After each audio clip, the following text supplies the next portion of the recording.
documents that would put lives at risk.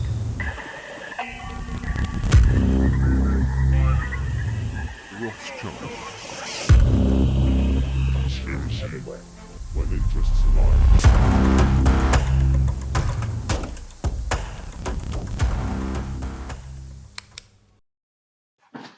Yo, welcome back. Let's jump on in. Do something called Astrogenetics. That's a book you can look up by the Edmund Van Dusen. Okay. Try to find a picture of him. You won't. The Van Dusen family is one of them families, okay? And they're generational funeral home directors. They're the kind of people that could get you Ormus. You know the Strait of Hormuz? I keep thinking that. Yeah. The Strait of Ormus. Ormus is monatomic gold. It's the drink of the ancient Sumer. Monatomic gold, juiced pineal gland, human lung tissue, some gay shit under the moonlight. Alchemy. Psychic powers, way longer life. You ever saw the movie Death Becomes Her? They're not talking about adrenochrome. They're talking about Ormus. That's the most sought after of all these secret fucking drugs. So the Strait of Hormuz, as above, so below. It's just Sumers around, you know, all these things are around that area. Can you pull up Hormuz, Ormus? Or even just Ormus? So this is what's funny is because I'll come back in and go, so in the Adam and Eve story, Ormus. Dude, I the reason I do this, by the way, I feel like I need to say this. I do these back checks now, not because I doubt you, but because you're always right. But what you're saying when people are listening. Now, someone told me this. I didn't guess it. But no, when people are listening, it's one of the ways you dodge having to deal with this shit is you're like, that's not real. So when you're saying like this place that could be the part of the world where World War III radiates out from is named after Kingdom of Hormuz. Let's look at that. Well, look, dude, it's all made up. Don't worry about it, guys. Relax. We're just having fun. Okay. Let's see. Oh, Portuguese. Port of Grail is what Portugal is. The Port of Grail. Let's pull up Ormus real quick, by the way. Port of Grail. Let's pull up Ormus. You're not going to get. You think you're going to find out about real Ormus online? It says Zoroastrian deity. There we go. It's monatomic gold or M-state minerals is an often liquid mineral supplement derived from seawater. Proponents claim it enhances spiritual consciousness, provides mental clarity, and boosts energy through high spirit elements that support cellular regeneration. The great Kurt Metzger, ladies and gentlemen, big name, who's been around this stuff for a while. Super interesting. It really makes me think, like, if you are super wealthy and, like, don't really have to worry about money, you know, you have access to pretty much everything on the planet, what would you do? You know, would you do something crazy like this? I've never heard of this. This is the first time I've hearing about Ormus. I don't know if I buy that the Strait of Hormuz is named after this stuff, because I also heard the other guy is named Duncan say briefly there, but he kind of glossed over it. Zoroastrian deity, I think. So, and that makes sense because Zoroastrianism is an old religion in Iran. So it's very possible that if Hormuz is somehow related to Zoroastrianism, that it would be named after that rather than this Ormus stuff. But it doesn't mean that this Ormus stuff isn't interesting. I've never heard of it. Definitely want to look into it a little bit more. I am intrigued by the idea of people who have access to everything. You know, after you've had all the experiences, what would you do, right? Like if you've done everything, you know, those of us who might think, oh, doing hard drugs is really extreme, or having really wild sex is really extreme. Well, there are people out there who have access to that stuff on the regular, right? Like who, you know, men who sleep with the most beautiful women in the world. At some point, do you get tired of doing that? And what do you do then? You know, like I'll never know what that's like, unfortunately. You know, same thing with substances. Like after you've done all of these different things and had all these wild experiences, what's the next thing? You know, some people are just, I think, will go to that level And once you run out of options, um, do you seek out these types of experiences? It's an interesting idea.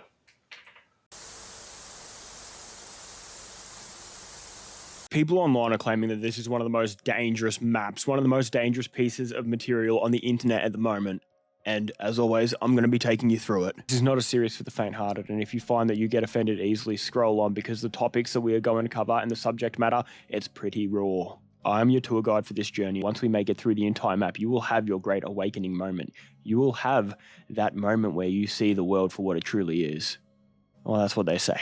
Have fun with this series for what it is, because by the end of it, you are going to be stuck diving down rabbit holes and your brain is going to be nothing more than a caffeinated piece of mush. This series is The Great Awakening.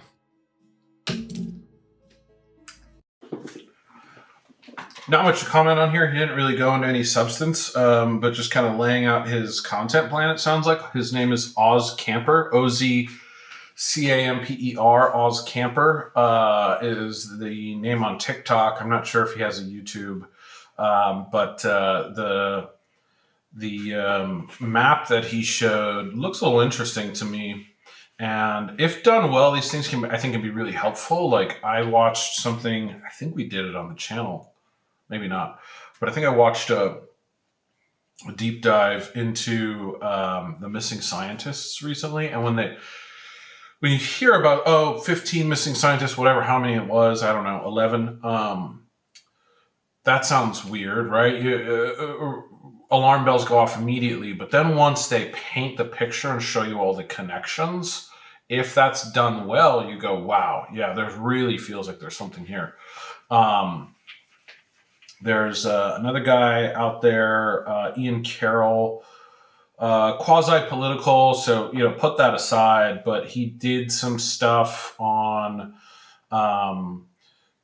corporations, like big companies, and how they're related across like board members and CEOs and stuff like that, and showing those connections and mapping that out is really interesting. I've seen some really great documentaries and channels who go deep dive into the history of the CIA and how these different people are related to one another through business affiliations, et cetera, right? And I think when it's done well, these types of mappings of relationships and connections can really help you understand the scope of all of this stuff, and where it may be easier to poke holes in one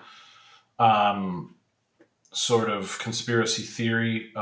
When you start to map out a pattern, it becomes a little bit more comprehensive and requires a little bit more evidence and criticism to sort of dismantle it, which is great, right? Like, that's all part of the fun is building something that is comprehensive and then trying to tear it apart so that we can get to the closest thing we can get to truth, Anyways, Oz Camper, go check him out. The idea that we're hiding them, if we are hiding them, I had ridiculous access to the networks of the NSA, the CIA, the military, all these groups. I couldn't find anything, right? So if it's hidden, and it could be hidden, it's hidden really damn well, even from people who are on the inside. But the main thing is conspiracy theories, right? Everybody wants to believe in conspiracy theories because it helps life make sense. It helps us believe that somebody is in control, right? That somebody is calling the shots, that these things all happen for a reason, this, that, and the other. In case anyone's unaware, that's Edward Snowden, famous whistleblower who blew the whistle on some NSA programs about how the United States was essentially mass surveilling the United States, the U.S. population, U.S. citizens, which is illegal, and had to defect to Russia and is still living there to this day. And he's talking about aliens, right? And saying, I didn't see any evidence of aliens, and I had a ton of access. If they existed, I probably would have seen something. I didn't. Therefore, they probably don't exist or aren't here. decent argument. He's a very, very credible person when it comes to insider access. One of the most credible people who's out there talking about this kind of stuff. That being said, my only argument against this would be compartmentalization. So he would know a lot more than I do. So he may have a counter argument to this. But my understanding that the government, the military, the intelligence agencies have a tremendous amount of compartmentalization that would restrict access to, make it easier to restrict access to information. And when you're talking about hiding aliens, that would be probably one of the things that is buried most deeply. So that could be one argument against what he's talking about. The second part of what he was talking about, which he didn't really make the full point in this TikTok, was people's need to believe in conspiracy theories about, you know, someone being in control of the world. I think he's got a good point there. Like, and I don't really prescribe to, you know, the Illuminati, the sacred 12 families or 13 bloodlines or whatever it is, ruling and controlling everything from a boardroom, smoke-filled, leatherback chairs and that kind of stuff. I think it's a little bit more, for lack of a better word, it's like Game of Thrones, right? There's factions, there's groups out there that are pursuing oftentimes competing priorities. And these factions will compete against one another for power and control, often over resources, real estate, land, as we're seeing in the Middle East right now. And I think that, some of these factions, like in the Middle East right now, operate on the surface, right? Israel and Iran, we can point at them and say that's a faction competing for resources. But there's elements beyond that, right? Like, it's my understanding that I think it's called the Likud Party. We might have heard about them in a TikTok or in an episode recently. Is in control of Israeli politics right now. And so that's a faction within Israeli politics that is really driving the objectives of Israel at the moment. I believe that there are factions even further. If you go deeper, if you go more and more layers removed, you get factions of people who are really difficult to identify. And that's where you get to, who's behind everything, who's pulling the strings. I think it's the deeper and deeper you go, it's those factions that are pulling the strings. In the US, we have factions like the military-industrial complex, the healthcare industrial complex, big pharma, big tech, Wall Street. All of these things are groups of people, factions, if you will, that are constantly trying to drive policy towards their own benefit. And then if you go one layer removed, you could say the board who runs these companies. You could say the shareholders, right? Who are the major shareholders, et cetera, et cetera. You go further and further down the line, you get to people like the Rothschilds, the Rockefellers. You get to things like the Council on Foreign Relations, all of these more obscure factions or groupings of people that are manipulating things behind the scenes, or more behind the scenes than something like the military-industrial complex, which is more closer to the surface level. And that's the mysterious they. That being said, I think Snowden's right. They're not totally in control, and there isn't some big master plan where they're just ruling the planet completely and deciding every little thing. No, like I said, I think it's more factions that are in competition with one another. That being said, any threat to their power overall will unite them to crush that threat immediately. So there is very much a us versus them. You could think of it like the peasants and the nobility in the medieval times. If the peasants pick up torches and pitchforks and start storming the castle, the nobility will unite, even though that they often fight with one another for land and resources. So it's something similar to that, in my opinion. But yeah, Edward Snowden, interesting guy. I think his point on aliens. He's got a little bit of a point, and with the disclosure that's happening right now, I don't believe anything I'm hearing until I see with my own eyes footage, photos that are irrefutable, showing intelligent life. One of the things that I wanted to talk to you about is the JFK files. And one of the things that you said was that if they showed you what they showed me, this was your quote, you wouldn't want people to know it either. So I opened them up partially. I was met from good people. I mean, good people that were well-meaning. Mike Pompeo was one of them. He's a good person. They called me. They said, "Sir, would rather have you not." And I did open them, but I was asked by some people not to open them. There's a Martin Luther King file too, by the way, that they'd like to see. I don't know if you know, but there is that. But JFK in particular. So they called me. A lot of good people called me. People that that you would find reasonable people. And they asked me not to do it. So I said, well, we'll close it for another time. But if I win, I'm going to open them up. I'm just going to open enough time. Why didn't you open it up the first time? Because though? a lot of times, what was the hesitation? Though? Addresses, people that are still living. There are people that are affected. And there could be some national security reason that I don't have to necessarily know about. But some very good, talented people asked me not to do it. I opened it up, and then they said, would it be possible for us to do that a different day? How much of it did you read into? I think it's going to be just fine to open it. Let me put it that way. I think it's fine. It's going to be time. It's a cleansing. It's really a cleansing. So I'm going to do it. I'm going to do it immediately, almost immediately upon entering office. So this is obviously prior to Trump getting elected, and unfortunately, I haven't seen any of this stuff. So kind of BS. But yeah, I'm not going to comment too much on this. This is probably one of the most frustrating facts with this administration. I know there's a lot of folks out there who don't already like him. A lot of people who love him, whatever. I'm not coming down on either side. Like I said, I want to avoid politics to a certain extent. But here you can hear, and people like to quibble about the exact words, but I think there was an implicit promise that these files would be released.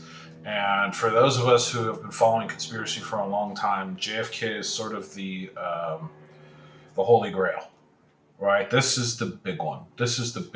And I was really hopeful. Unfortunately, it doesn't look to be the case that we're going to get anything substantial, which is truly, truly unfortunate. But if you think everything is on the up and up with the JFK assassination, that we know exactly what happened, it was Lee Harvey Oswald, no one else.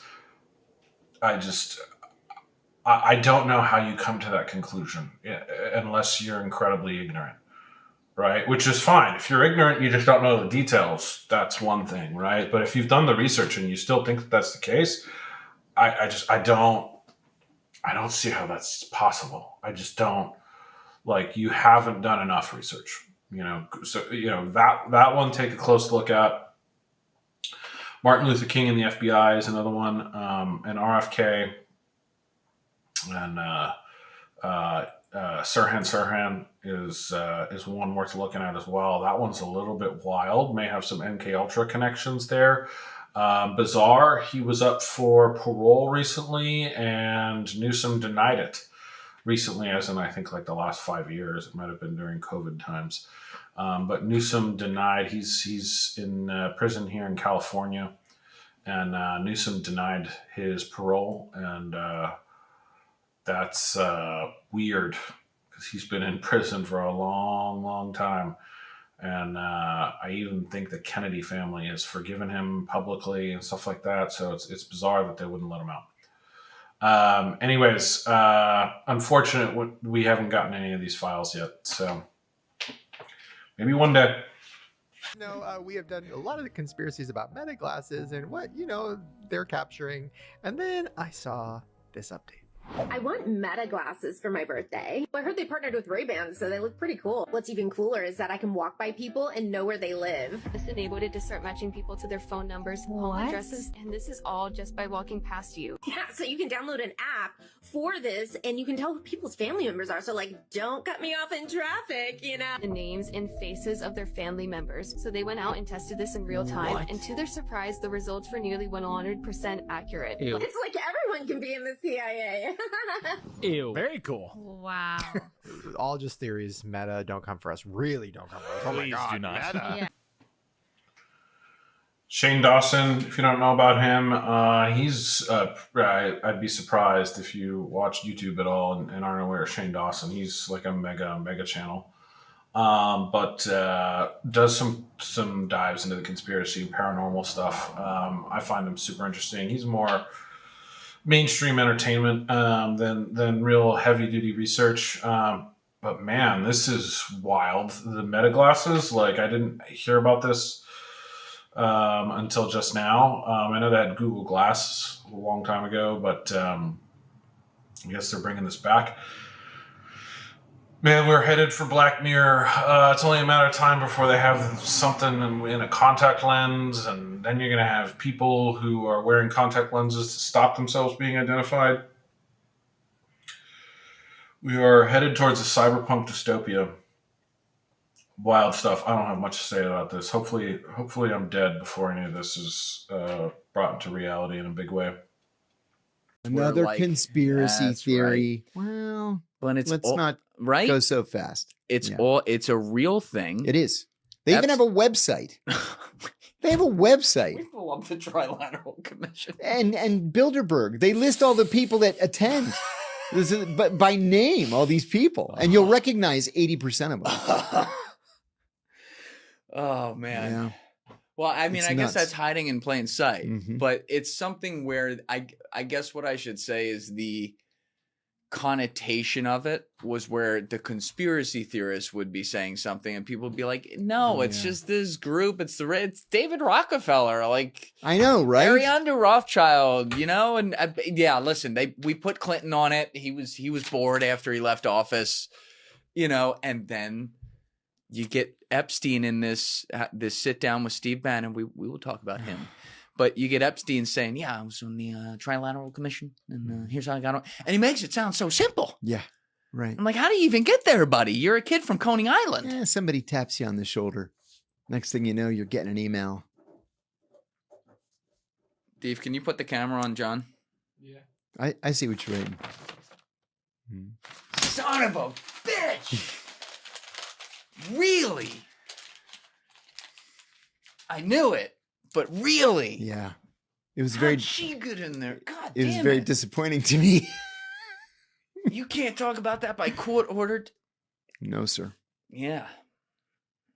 I already didn't like her. Now I really don't like her. But wow. Wow. Yeah, this is the life I've given myself. And I'm just, yeah. Yeah, this is life I've given myself. Okay, so back to the 08 sweetheart deal, because we were talking about where that would come from.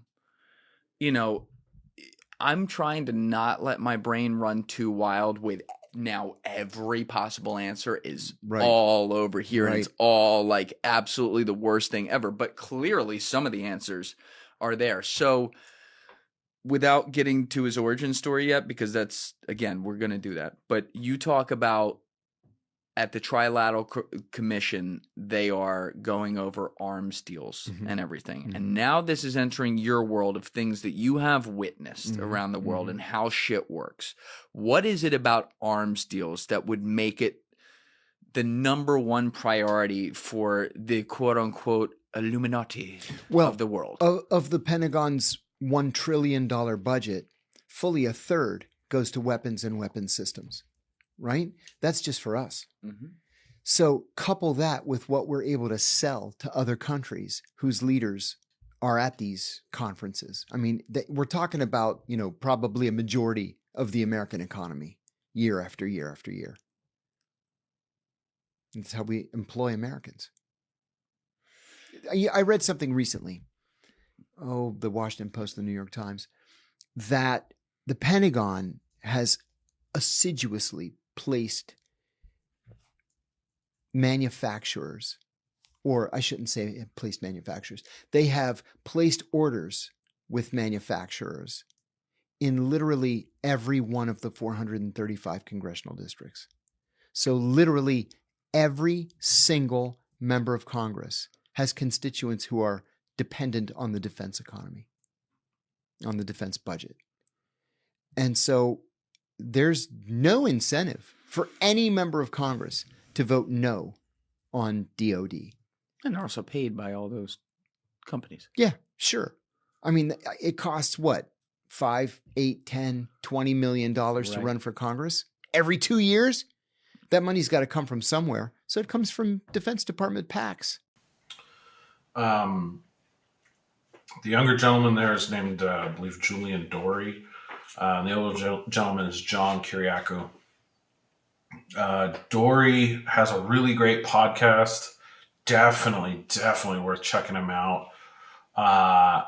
He does long form content, typically with guests, at least in the past. I think recently he started doing his own thing where he's just talking to the camera about different topics. But he's still doing a lot of guest interviews. Like I said, long form, 3 hours roughly, really deep conversations about various topics. And, think what you will about him from, again, all these guys are inherently political to a certain extent. So I keep saying I don't want to get too political with this channel, but there are certain people you talk about. It is inherently political.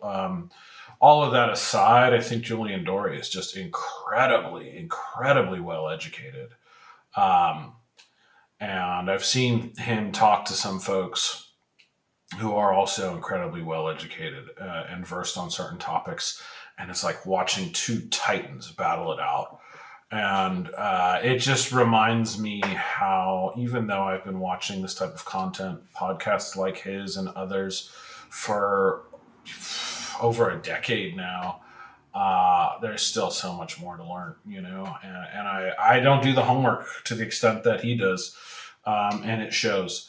John Kiriakou is a former CIA employee. I don't know what his official title was, but he famously blew the whistle on 9/11 torture programs and went to prison for it.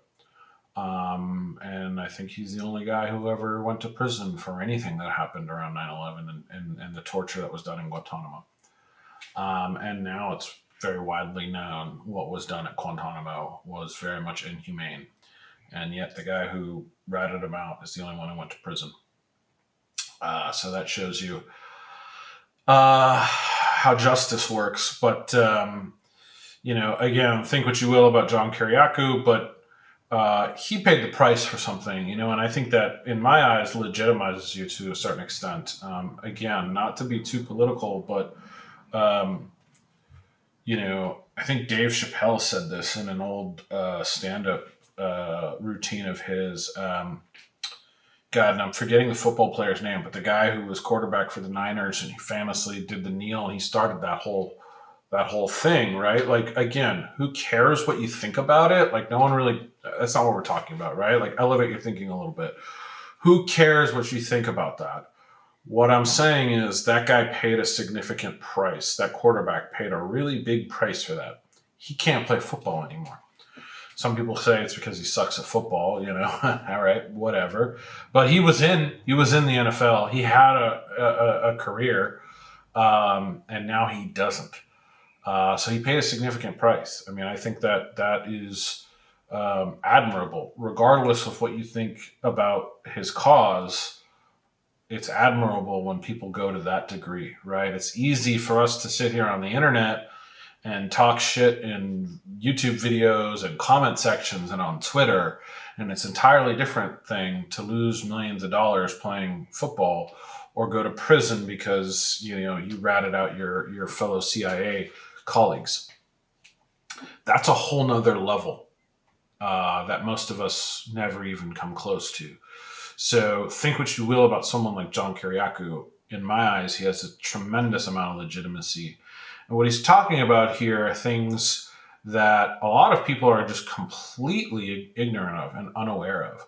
Even in a lot of like conspiracy circles where people are watching this kind of content on the regular, people aren't aware of the Trilateral Commission, the Council on Foreign Relations, which they didn't bring up, the Bilderberg Group, which he did mention briefly, the WEF, the World Economic Forum, is probably the most popularly known because of recent years.